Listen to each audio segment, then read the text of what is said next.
Assalamualaikum warahmatullahi wabarakatuh. Salam sejahtera bagi kita semua.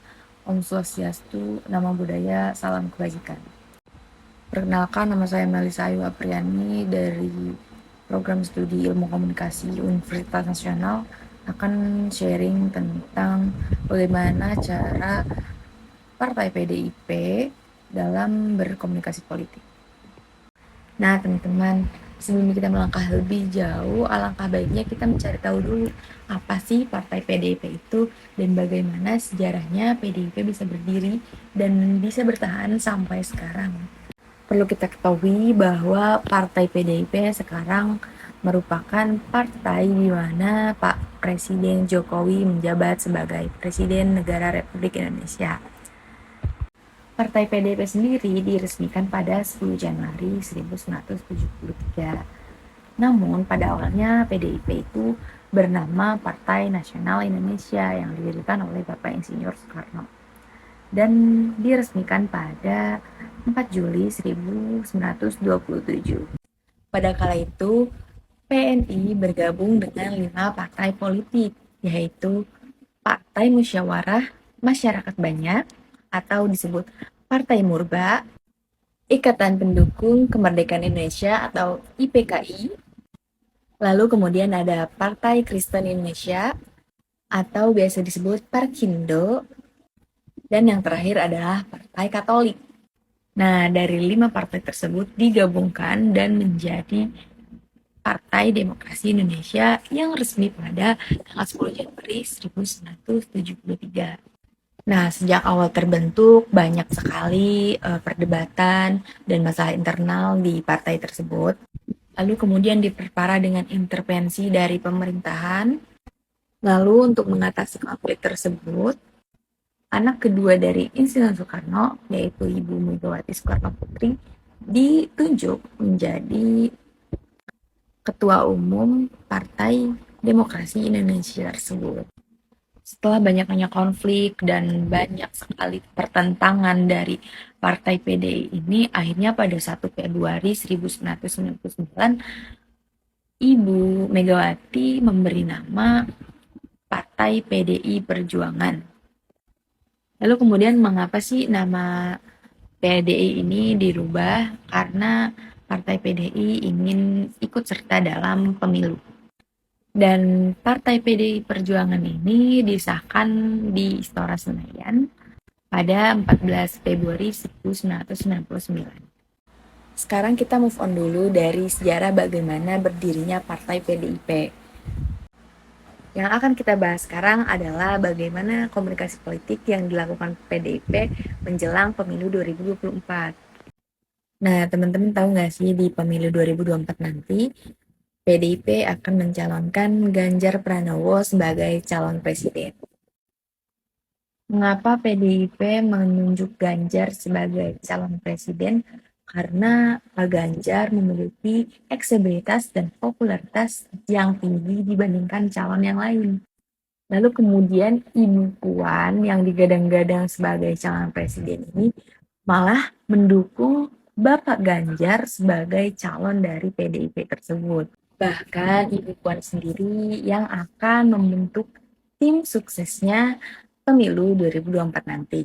Bapak Presiden Joko Widodo sendiri mendukung kebijakan dari Partai PDI tersebut untuk mendukung Bapak Ganjar Pranowo sebagai calon Presiden 2024 nanti. Seperti yang kita ketahui bahwa Bapak Ganjar Pranowo ini sangat legowo dan dekat dengan rakyat. Pak Ganjar Pranowo ini tidak segan untuk turun langsung ke lapangan. Hal tersebut yang akan membuat hati para rakyat merasa tersentuh karena memiliki presiden yang langsung turun ke rakyat, legowo dan efektif seperti Bapak Ganjar. Dan ini merupakan contoh komunikasi politik yang digunakan oleh Partai PDIP. Karena di mana Partai PDI ini menggunakan Pak Ganjar sebagai calon dengan elektabilitas yang tinggi. Nah, Pak Ganjar sendiri sangat aktif di media sosial. Hal tersebut berguna bagi mendapatkan dukungan dari hati masyarakat. Nah, selain kita membutuhkan calon presiden, tentunya kita butuh juga calon wakil presiden. Wakil calon presiden yang digadang-gadang akan mendampingi Bapak Ganjar Pranowo ini merupakan anak dari mantan Presiden Republik Indonesia, yaitu Bapak Agus Hartimurti Yudhoyono yang merupakan anak dari mantan Presiden SBY. Dua partai ini melakukan pertemuan, dan pertemuan ini merupakan contoh dari komunikasi politik di mana Bapak AHY ini memiliki popularitas yang sama tingginya seperti Bapak Ganjar Pranowo. Nah, selain mengunjungi AHY dari kader Partai Demokrat, PDI juga kerap kali mendatangi kader-kader dari partai lain. Contoh halnya pada saat Ibu Puan mengunjungi Bapak Prabowo sebagai kader dari Gerindra. Berbeda halnya ketika kader PDI bertemu Demokrat membicarakan tentang Capres dan Cawapres. Di pertemuan Bapak Prabowo dan Ibu Puan membicarakan tentang politik kebangsaan, di mana keduanya setuju bahwa PDIP dan Gerindra akan turut serta dalam pembangunan negara dan kerjasama untuk membangun bangsa. Bahkan Ibu Puan sendiri berkata bahwa kunjungannya tersebut bukan hanya kunjungan biasa, melainkan perintah langsung dari Ibu Megawati. Nah, pertemuan ini menjadi salah satu penjajakan awal dari pemilu 2024 antara Gerindra dan PDIP. Nah, penjajakan ini dibutuhkan sebagai langkah awal untuk kedua partai, di mana mereka harus membangun sebuah ruang komunikasi politik. Ibu Megawati sendiri menyerukan kepada seluruh kader PDIP untuk terjun langsung ke masyarakat, di mana semakin mendekatnya pemilu 2024. Lalu mengapa partai PDIP lebih cenderung mendekatkan diri ke Demokrat? Karena yaitu tadi bahwa partai PDIP ingin melakukan kerjasama dengan Partai Demokrat di mana menjadikan Bapak AHY sebagai calon wakil presiden. Selain untuk menyatukan dua partai tersebut, Partai PDIP dan Demokrat juga melangsungkan sebuah pertemuan di mana agar menyatukan pandangan yang berbeda. Tapi ada isu lain di mana Bapak Agus ini akan menjadi wapres dari calon presiden Anies Baswedan. AHY ini memiliki elektabilitas yang cukup tinggi sehingga sangat cocok jika disatukan dengan Anies Baswedan. Tapi di sisi lain, AHY juga sangat cocok jika disatukan dengan Bapak Ganjar Pranowo. Jadi, adanya pertemuan di antara beberapa kader partai politik tersebut bukan hanya untuk membicarakan tentang Capres dan Cawapres saja. Seperti yang kita ketahui bahwa PDIP dan Demokrat ini memiliki hubungan yang ekstrim, maka diadakanlah pertemuan ini agar menyatukan dua pikiran tersebut. Dan hakikatnya politik adalah sebuah komunikasi. Dan PDI sendiri bukan hanya berkomunikasi dengan dua partai tersebut, melainkan ke beberapa partai lainnya.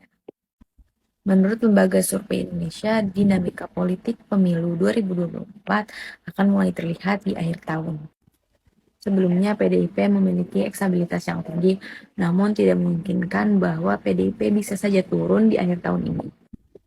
Namun hingga detik ini PDIP memiliki urutan paling tinggi dan unggul dalam media survei lainnya. Tingkat elektabilitas pada PDIP sendiri kemungkinan bisa terjadi karena kepuasan masyarakat terhadap kepemimpinan Presiden Joko Widodo. Pertemuan dengan kader-kader partai ini semata-mata bukan hanya bentuk sebuah komunikasi saja, melainkan merupakan bentuk dukungan satu sama lain antar suatu partai. Dan PDIP sendiri cukup aktif dalam mengunjungi dan berkomunikasi dengan kader partai lainnya. Jadi bukan hanya kepada Partai Demokrat dan Partai Golkar saja ya teman-teman, melainkan ke beberapa partai lainnya seperti PPP dan Partai PAN juga. Nah, komunikasi ini merupakan salah satu komunikasi politik antara partai lainnya untuk mendapatkan dukungan satu sama lain.